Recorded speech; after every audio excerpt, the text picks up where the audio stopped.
welcome to GeekBeast, part of the Geekish Network. This is your daily rundown of geek news from geeks like you. I am your host, Summer Punch, and guess what? Today's Monday, and I'm here. I'm here on Monday. It's been a while, but I am back to talk about the news in all seriousness. It is namely sober seriousness, because it's not the Friday show.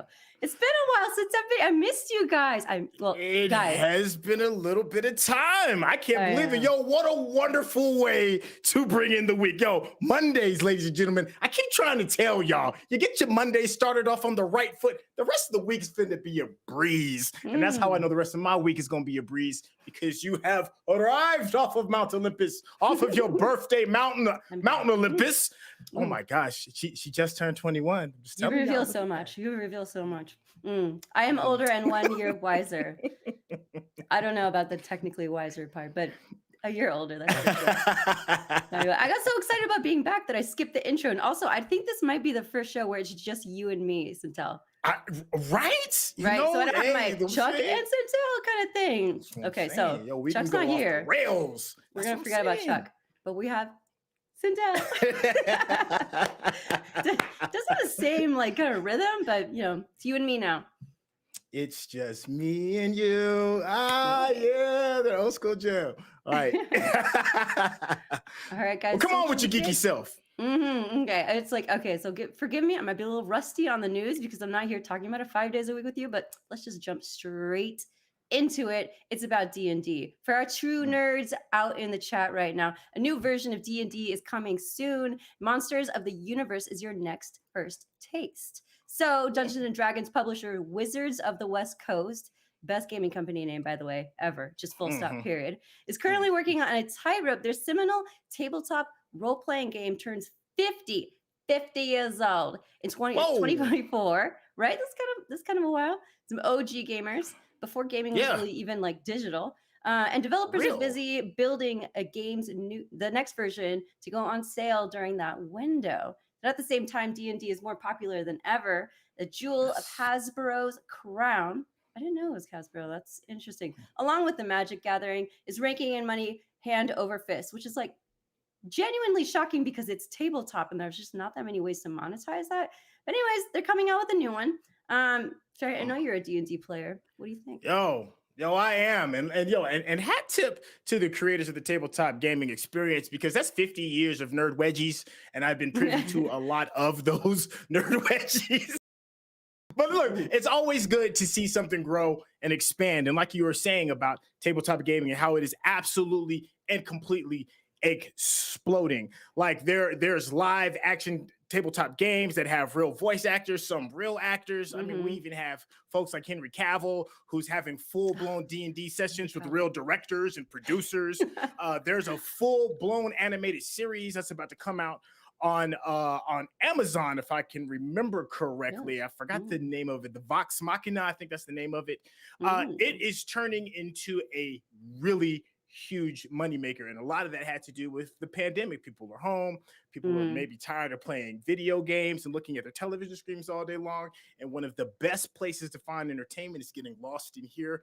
That's what tabletop gaming provides. Are you a fan? Have you created a character? Are you rolling on them dice?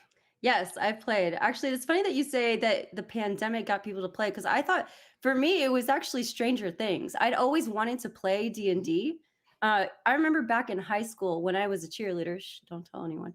And we would be practicing, and then I would see the nerds, because it's high school, whatever, they're cliquey. And I see the nerds, and I wanted to play D&D with them so bad. I saw them, and looked like they were having so much fun. And I remember everybody was like, "What the fuck are those kids doing?" I don't even know. But somehow I understood when they were just around a table and their silly little grid map out, and they just had all these character voices, and I was like, God, that looks like so much fun. But I was scared of them. I thought that they would reject me, and they probably thought I would have been mean to them. I don't know. It was a lovers from afar / friends, D&D players from afar kind of scenario. Never got to play with them, but eventually I did get into it when Stranger Things came out, and it really popularized it, and it made me realize that I still really want to play. Luckily, I was working with some people who started a game, brought me into it because they knew I was interested, and the rest is history. But I'm a rogue. I'm a tiny little rogue. And I just ninja chop people, Usually I hop on back on the back of like a knight that I'm with. And it's usually like a pretty Uh-huh. good duo, you know? I just kill them in space, chop, chop, chop, take out half of the enemies before anybody even wakes up in a cave. And then, Oh, I see, don't know. you But absolutely can roll with the squad. Yes, yes. it's Well, crazy well. though, like how much of like a connection that you can feel with people playing that game. And that you said Mhm. that like kind of it's all up here, like Yeah. real like just I don't know, video games, you don't have quite the same intensity of like gameplay, right? And you would think that it would be the opposite, right? But Right. the games that I've played with my friends, like I remember those experiences. Like we really trekked through, like the Himalayan mountains and Right. like slayed like an army of trolls together. Like me, me and my D&D friends, like we go way back, and like my memories with them are not in this world. And my Mhm. imagination was filled in so deeply with that experience with them. And it's just, oh man, I wish everybody could understand and experience that level of gameplay and that level of like imagination and connection. So I'm glad that it's thriving. I'm just happy for that. I'm just happy for it. Yes. Yeah, you said something that's really key too, and I think it actually circumcedes what I was saying regarding the pandemic, and that is you referenced Stranger Things. Mm, Um, Stranger Things hit the scene by storm and like blew up. It was like a super hit for Netflix just before the pandemic came out. And of course, mhm, if you're not privy to Stranger Things, you've never played it. A big chunk of the foundation of the story is based in Dungeons and Dragons. A bunch of these mhm, little kids that play Dungeons and Dragons, and then Stranger Things kind of happened, and it just opened the doors for it. But you were also right about that.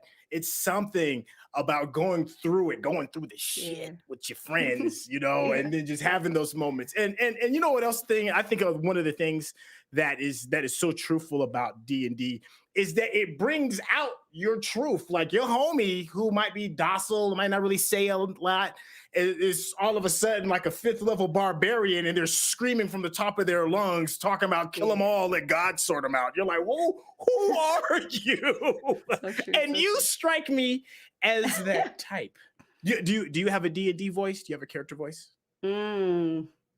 I have multiple voices actually, depending on the character that I play Mm. as, because I've played a few different games. But anything that sounds like slightly evil, like my characters Mhm. are always really like morally torn, like does she want to be a good person? I don't want to hurt people, but I really like fucking shit up. So I guess you could say chaotic good. I usually play chaotic good Okay, all right, or good. Yo, neutral, we gotta neutral. But they we never gotta let me have play as another chaotic game evil, running. which is like so boring. I don't know. Oh, side note. Right, you got to spice it up. If and you already know me since we've been doing this for so long. I have a penchant for villainry. I Oh, would absolutely be a super villain. I would not be a super. I would probably be a super villain. And I love to play a character that has a little bit of that. I don't know. Could he? Could he not stab me in the back? It's just kind of fun to kind of escape. We've mm, had some really fun games with Charles, who's in the chat. Yo, what's up, Big Pimpin'? We miss you, man. Yo, my man Johnny Randolph. Courtney's been a part of the group as well. Yo, John mm. Russman, you are absolutely invited. And of course, the man in the sky, Rodney, we need to get one going and then put it on here. Tons of fun. Yeah, yeah, yeah. I think we were saying that like a year ago. I think it's high time we Yeah, do that now. Ben, Mm. Ben, And by like the Ben. villainy thing, that like Mhm. part of that like doesn't surprise me at the same time because you're like we always joke about how you're the Care Bear, right? Like, you're so kind and pure. You're definitely like the moral core of the show, which I really love about you. But the fact that you're saying that you want to be a villain, I I want get to be a that though. villain. I get that because like I don't know, like I don't want to like go full villain, but I love like dabbling in that because like I know I can't like actually be bad in real life. I don't want to be bad in real life, but like there's something kind of fun about the fantasy of it. So I feel like the more Right. good a person is, the more they like the villains in stories and characters. See, so you Playing like more. against them. So just That's what just I'm saying. want to jump in real quick. We are Yeah. definitely one of our 2022 goals is definitely to have D&D back on Mm. the Geekish Mm. Network. So we did have Yes. Dice and Burritos before, but that went on hiatus. But we're definitely working on not one, but probably at least two D&D related things. So Good. let us know. We'll definitely Nice, talk nice. about it, but we definitely Do have it. that. We're definitely I gonna love have that. it. I love that. Yo, and I challenge anybody, if you're playing D&D, play something that makes you feel a little uncomfortable. It's a fun place to explore, Mm-hmm. to explore the inner depths of who you are. Have fun Mm. with it. It's a safe space, is It all is I'm a trying safe to say. space. You're among nerds. We're all Exactly. we're all just as nerdy in this situation. All right, on to the next story. Batgirl Ivory Aquino. Well, that is a cool name. I don't know if I said it right. To play Alicia Yao. And oh my God, the names here, guys. Sometimes it's hard hosting. I think it's Yao, maybe. Yao. I think it may be pronounced Yao. Yao. Okay. All right. An Okay. HBO Max movie Deadline. All right. So when they see us, Tales of the City has joined the cast. Ivory Aquino.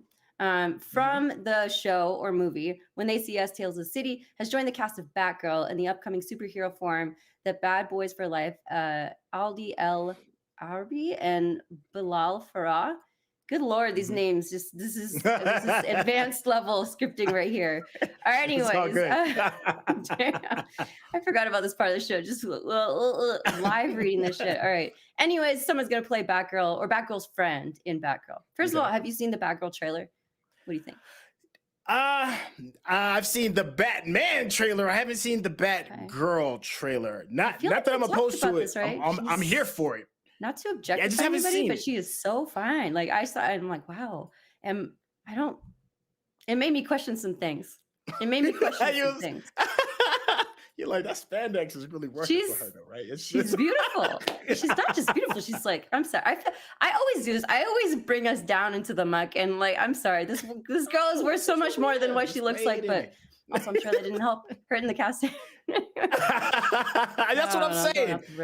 Well, listen. No. I mean, there's an interesting conversation for that, because one of the things that attracts a lot of early comic culture and comic geekdom is being lost in the fantasy of seeing these beautiful superheroes. That's why they're kind of drawn the way they were in the earlier times. Mm-hmm. But of course, we've evolved and we've progressed past looking at just that being an asset of your superhero. So if there is like a bit of a hat tip to be like, okay, we do want to admire the human form once again for a moment, I don't think there's anything wrong with it, as long as you're not just leaning on that primarily, is all I'm saying. But there's nothing wrong with being a beautiful superhero, and I don't think there's anything wrong with that at all. You shouldn't shake your finger at it. That's just a little personal. Thank you for that forgiveness right there. I needed it. I questioned myself. Sometimes it's hard just being, it's like, am I the bad guy right now? But no, she's the bad guy because she's so fucking fine, and she's making me question things, and I don't know.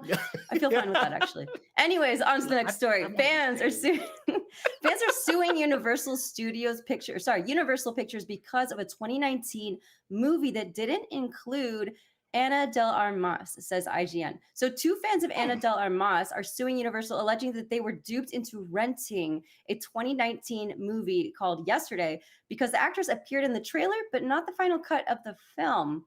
Interesting.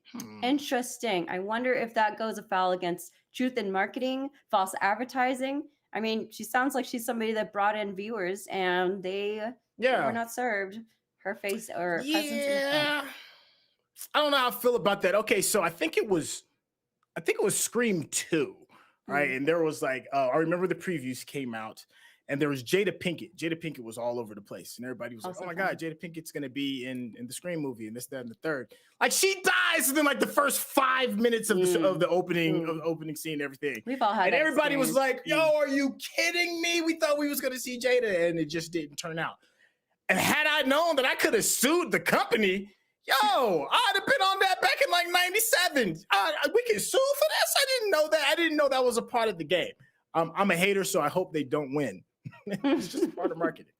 Okay, this story, as outrageous as it already is, it actually gets a little bit better. So according to the Hollywood Reporter, the people who sued claimed that they each paid $3.99 to watch Yesterday on Amazon Prime after they checked out the trailer for the musical rom-com. Musical rock. All right. Okay. It gets better. Which featured De Armas. However, they later discovered that the actress's scenes had been removed from the Beatles-inspired film. So they're getting really upset about this $3.99 rental. I feel like there's got to be a different point to this, because that just does the math just doesn't add up. That the time. You know, like the time that it took this journalist to write this article, like it does that, you know, the lawyers involved, like the people who have to respond, the time that it took to file this lawsuit, like somehow the value, I don't know, it's just a guess, but I feel like it exceeds $3.99. So, you know how lawyers just get a little tricky sometimes? They're like, we're going to sue based on principle because we want to open the floodgates to whatever. I don't know. I feel like I smell that in the water right now. Smell? No, I mean it smells. It smells like bullshit. Yeah, it smells like bullshit. You're right on the money. You know, but you know what though? Here's the thing about this weird, crazy world that we live in now. I remember back in the day when somebody sued McDonald's because they ordered some hot coffee, they got the coffee, drove away, put the coffee in their lap. I guess they hit a bump and the coffee spilled and burned their lap. They sued McDonald's and won. So I don't put it past a lawyer being savvy enough to use enough legal mumbo jumbo and jargon to be like, this $3 could have been invested in this, that, and the third, and that potential loss of income could have potentially had them a house. So we're suing for $5 million. And the judge's like, yeah, you know, he makes a good point. That's the craziness of the world that we live in right now. So that's where the math comes in. So as a result of this revelation, the two film fans are seeking compensation of $5 million for the trauma of being moderately let down. And that feels about right. I take everything I said back about the math. I think that feels fair. $5 million. I mean, not that I want to be on the side. This is what's making me uncomfortable. I don't like being on the side of any business, period. Well, not any business, but especially a large one like Universal Studios. Like, this is a weird position to put me in. But this is just frivolously litigious. Frivously litigious. That's my final word on that. I'm here for it. It's hard to say it. Frivolously litigious. Say it 5 times. Frivolously fictitious. There's a lot of F's, and I got saliva on my mic now. Thank you. I'm blaming you. And now I'm going to sue the microphone company because they allowed me to have saliva on my microphone. Hey, big shout outs to the Funk in the chat. He said regarding the McDonald's issue, he said this was a legit issue if McDonald's storing their coffee at exceedingly high temperatures, then it is safe for consumption. He said you got played by Mickey D's lawyers trying to undercut the real victim here. I mean, they must have absolutely used that game plan to make that suit happen. So there you have it.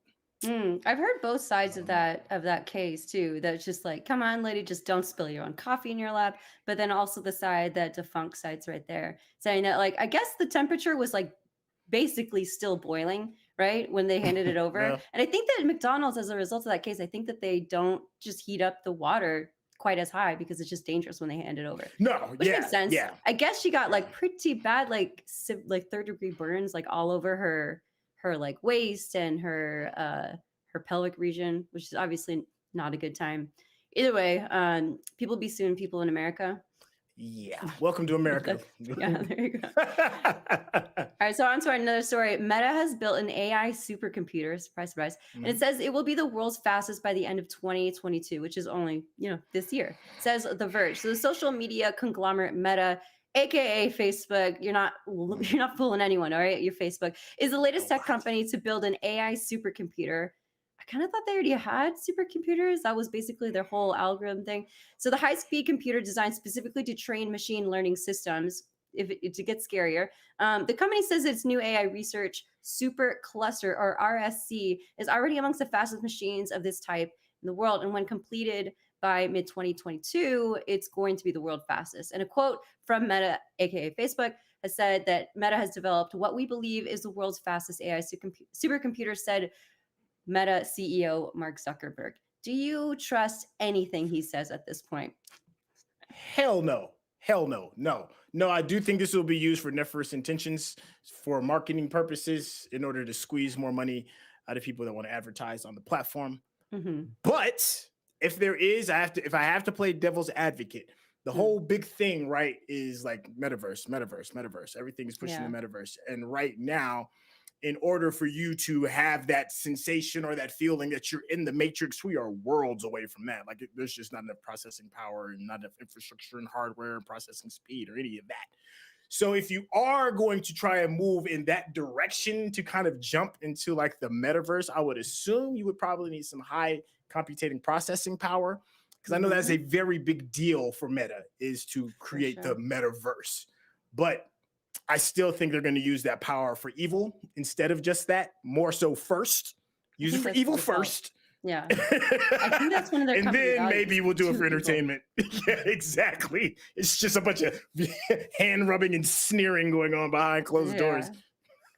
So how about you? How you feeling about all of this? I mean, what is there to say? Like anything, literally anything that Facebook does at this point, they've lost so much social capital and trust in everybody that like anything that they do is basically just going to be tarnished with suspicion and just resentment. I mean, like just off the top of my head, Facebook is responsible for toppling like, or at least destabilizing like 4 different countries, like Myanmar, US definitely is one of them. Tunisia, right? Or maybe that was Twitter. I don't know. Either way, like they're just out of fucking control, and we don't need them to have more power, even if it means just computing power, or not just computing power, especially computing power. They cannot be trusted. Somebody needs to just take that shit away. You know, like not anymore. They're just I don't know. Like at what point can they do now that is good in just any way, period? Right. And what do they need supercomputers for? Like give the supercomputers to NASA. Okay. Like let them figure out, like give it to the climate scientists, like have them figure out some computational models that will forecast like what we can do to fucking end this, like, you know, climate change. They need the supercomputer processing power because apparently it's actually very intense to just like create all of those like predictive algorithms or predictive models of how climate changes. Anyways, I digress. But Facebook doesn't need it because the only thing that they're going to do is they're going to use it to sell us more shit and keep us on their metaverse longer than we need to be there in the first place. Don't forget tracking you. Yeah, which they already do. And don't forget tracking you. It's bad enough my phone's already listening to me. Now you're going to make it smarter so it can even be more slick about how it listens to me. It's just. I mean, we literally. But it's inevitability, right? It's inevitability. It doesn't have to be though. Ooh, I don't know if I would just accept that. I don't think it's an inevitability. I feel like if we didn't have the government that we have, then it might not be an inevitability. But you know, we do. So I don't know. Until like millennials and Gen Z take over, then maybe it'll say that way. True. Big shout out to John Russman. Big shout out to John Russman in the chat. He said, that computing power for NASA, he's for that. Now, let's not forget, John Russman, that they put somebody on the moon with the computing power of a pocket calculator. So you might not need necessarily a supercomputer, just to give a heads up. Defunk, the computer is targeted towards language recognition. The PR spin is to cover that this kind of processing isn't as demanding as for actual scientific analysis. All right, sure. Shut so the that fuck we can. Up, Facebook. We don't believe it. Yeah, but thank you, Defunk, for reporting in from the world, from the internet itself. Oh, I missed that. I missed Defunk just letting us know what the fuck is up. Yeah, I mean, I could actually see that process. You need a lot of processing because they're probably trying to translate people's voice and speech in real time for other languages, so that people across the metaverse can, you know, understand each other in each other's languages. You know, like if you spoke French and I'm speaking, you know, Cantonese, right?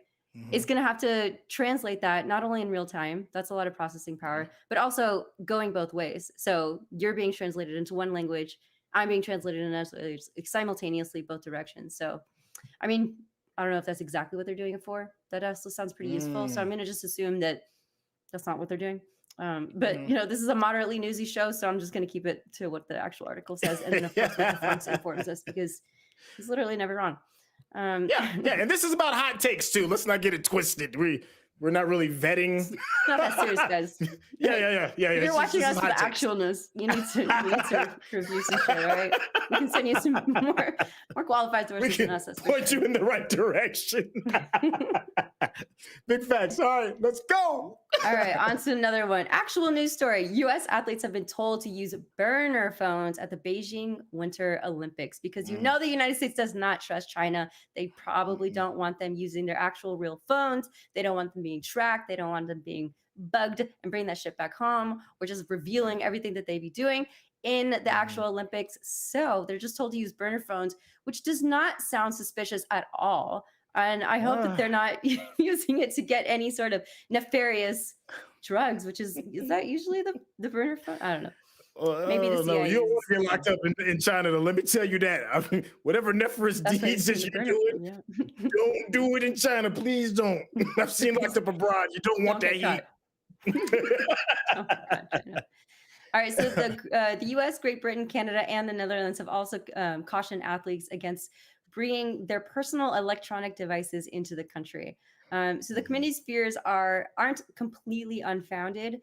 In 2019, China was caught secretly installing spyware on tourists' phones, average tourists who entered in from Xinjiang region, and this heavily surveilled area is populated by the Uyghurs. Ooh, we know a lot about them, and predominantly Muslim ethnic minority that China has subjugated to imprisonment and torture, aka they're in genocidal camps, which is really scary. In addition, research group Citizen Lab found that China's My 2022 Olympic app, which all attendees are required to install, is full of security holes that could lead to privacy breaches, surveillance, and hacking. So the burner phone's probably not a bad idea.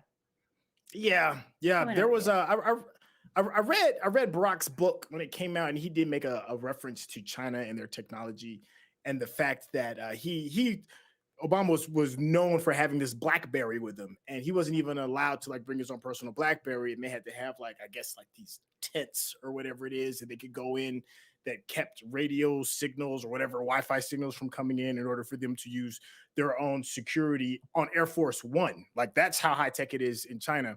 And then one of our co-hosts, Chuck, he's been overseas as well, and he has also said about how high tech their hacking ability is. Like you don't even necessarily even have to have your phone on, from what I'm hearing. Like it's that good. Like you just bring it in there, and they have a way of getting into it and doing whatever it is that they're going to do with it. So yeah, leave your hot phone with all your crazy pictures and exploits at home. Just pick up a burner phone from the little 5 and dime nickel store that's in the airport lobby and keep it moving, because they will get a hold of your info. You know what else I wanted to talk about, actually, since I'm on here on a Monday? And I know I'm just thinking about this like 2 minutes before we're supposed to close, but I actually wanted to talk to you guys about, and too bad Chuck's not here too, about the Activision Blizzard acquisition by Microsoft. Did you guys already talk about it on the show? Yeah, we talked about it briefly, but there's always a different angle, and I want to hear yours.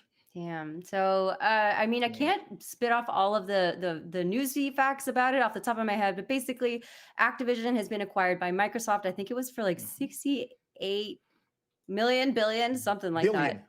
Billy. Yeah, like literal shock. Monstrous. That's insane. Also, I don't know if this is too much of a hot take, but I might wager that is probably an somebody's probably going to come at me for this, but it might be an overvaluation of that, because Call of Duty, yes, it's the biggest fucking game of all time, but they're struggling to stay relevant, and they just continue to they have so much momentum, right? That they're probably not going anywhere anytime soon. They also have Call of Duty Mobile, which makes just like buckets of money.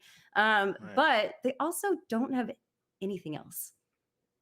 Blizzard aside. Okay, big caveat. But Activision. I don't know. I just feel like they have not really diversified their portfolio.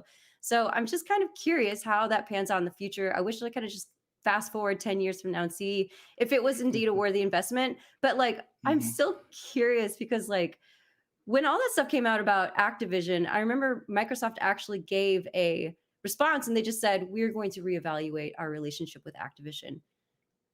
And they're like, we're actually in talks about buying them right now. Reevaluate as in own the relationship with Activision. So I don't know. I should bring it up a little sooner next time. But I was kind of curious. What you guys had to say. It's a ton of money. From my understanding, is it's not just the Activision that's the big chunk of the money. It's some of the other properties, including like mobile gaming as well. Buying infrastructure that's already established for cloud gaming is another big one. King is a part of it. And then of course, Activision, like the big boy on the block outside of maybe like sports gaming, when you're talking about console gaming, is the Duty franchise. Yes, it is absolutely like I don't know how much more milk they can squeeze from this cow. As a matter of fact, I saw something on Twitter earlier today that was stating how Microsoft is planning to not release a Call of Duty yearly. They're planning on holding it back, maybe to increase demand or some Which marketing or would for not whatever be a bad reason they're idea. thinking about doing it. That's But interesting. I really use that. but Not a then bad having idea at those all. exclusive rights, you know, gaming is the future. You know, it really is. I mean, you're dropping 69 billion. That's a massive acquisition. Like I want to say like Disney, I want to say like Disney bought Star Wars for only like 4 or 5 billion, you know, and you see how much money it's raked in just off of that property alone. And now we're talking about, so imagine what the potential income that they're predicting to get from spending $69 billion. That's just insane amounts of money. You are probably right. It probably is an overevaluation, but It might betting be. the I mean, farm on it. there's a lot of value in their franchises for sure. Defunct just said too that Activision is also owner of Major League Gaming, but from my time at Activision, like MLG was just it was like a failing department. And they were just tripping over themselves, just trying to even get their footing. So at the moment, I don't think it's very valuable as far as just MLB or MLG. However, that doesn't mean it couldn't become valuable. And I feel like Right. if anybody could turn some of Activision's problems around, it might actually be Mhm. Microsoft. I mean, like they're a huge company. They've been in tech for a long Mhm. time. They're not like this new like hotshot tech company. So they've had like established culture for a long time that I think Activision could really benefit from. Because Activision is super old and entrenched, but didn't think of itself as a tech company. So in some ways, it's really old school. And Mhm. that's with like all of the sexism and just the boys club and the misogyny, Mm. racism, blah blah blah, super old school shit Right. that you still find in newer tech companies too. Of course, it's not like it doesn't exist in newer tech companies. However, Activision failed to really like modernize itself internally and their in its culture, and that's Mm. when you started to see that old school culture was staying when it just wasn't okay anymore. And then I felt like it was really inevitable when all of those revelations came out and they were being sued by the Equal Mm. Employment Bureau, that they need to like step up their game because they kind of were entrenched in this old culture that didn't move forward. But Microsoft is like a serious fucking company and they're respectable. Like I actually have a lot of respect for Microsoft overall as a company, and especially their Xbox division and their gaming division Mhm. overall.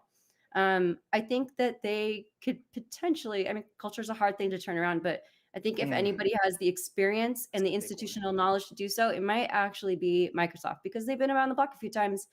And for the most part, as a massive tech company that's been around for fucking 30 plus years, more maybe Yeah. even, Yeah. they haven't gotten in too many scandals, which is actually saying a fucking lot. Yo, you just dropped a whole heap ton of gems, a whole bunch of gems. I just want to just piggyback on that mountain of gem work you just dropped. Sorry.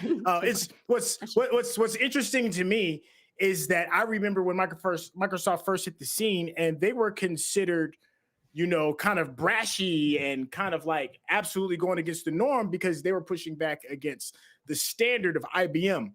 And IBM was like suit and tie. You had to come in, you know, look a certain way. There was a term Mm, called an IBM man to be exact. And if you were a programmer or anything that was involved in that culture, you know, you had to look a certain type of way. It was very corporate business. mm, And then here comes Bill Gates with his wild ideas and cubicles that don't have walls and you can wear whatever it is you want, like this whole thing, like this maverick type of company. And it changed it changed how technology was seen in the office front, like forever. Like they were the people that did that, and now we're seeing them as like a big brother, you know, trying to like change the diaper of Activision, this absolutely shitty diaper that Activision is right now. And it's just odd to see how the company's mhm, dynamics has changed over like these past 30 years. You went from being mhm, the wild maverick to now, you know, you feel like a laundromat and you're cleaning the money that mhm, Activision provides. But mhm, everything you said is spot on. Yeah. mm. Yeah, and the only thing that kind of, well, not the only thing that makes it, I mean, like it's hard it's hard not to be mad at Activision. I remember when those first articles came out about all the sexism, racism, the focus mostly was on sexism in the big revelations that happened last year. I remember when Mhm. all that came out, I was thinking, yeah, all that's true, but I wonder why they're writing about it, which is so fucked up because I was just used to it. I was just used to it. I kind of got, I don't know, I got used to it. And honestly, I Mm, would genuinely remember being like a little bit puzzled why people cared that much.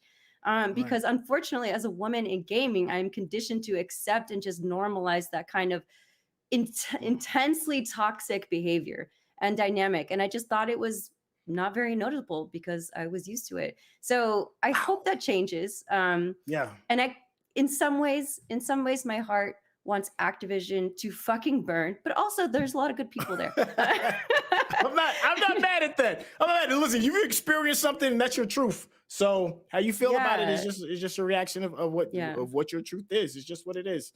But if I'm being, Changing if I'm being, culture is difficult. That's a it very is difficult thing difficult. to do. Yeah, There's and a if lot I, more than just notes and sending memos. Changing mhm, culture is a deep rooted thing. So it's that's so going to be a challenge. so true. It's so true. I think that despite them being such fuck ups lately, or actually they have been fuck ups for a long time, they just only got caught recently. And I'm glad they did because they definitely did need a little bit of a reckoning with what was going on internally. Bobby Kotick needed to fucking go. And I think he is as a result of this. He's getting a massive payout. So, he's laughing all the way to the bank, which isn't very Yeah. satisfying, but at least his influence over Activision will be severed, at least in a formal way. Mhm. And despite Activision fucking up and completely deserving the punishment of PR and scandal that they deserve to be Mhm. outed. I hope that this acquisition will actually lead to a better culture at Activision, Mhm. and a better company overall because the people are still there. The people that work there, for the most part, are really great people that love games. I've worked with them. They're good people. They're smart people. But culture is bigger than one person, right? And culture persists Yes. long past once one individual person leaves, and that's Yes. something that's really hard to change. And I hope that this acquisition can lead to that, and that Activision can get its act together, be better, because we still want good games. They have some really fucking crazy good, like, shooting mechanics. Like, we can't let that shit go to the ether. Like, it needs to be used. Like, we still want shooters. Nothing wrong with that. Yeah. Well, All thank you. right. Thank you Yeah. for that beautiful insight. Yeah, We you we knocked that went a out the little bit park. over, but I felt like that was worth talking about. Hey, it was All right, absolutely guys. worth it. We went a little bit over, but that concludes the news segment for today. Thank you all for tuning in, guys. It was nice being back on Monday. I missed you guys. Must just kind of shooting the shit on the news. Thank you all in the chat for joining the show, and we will see you guys tomorrow.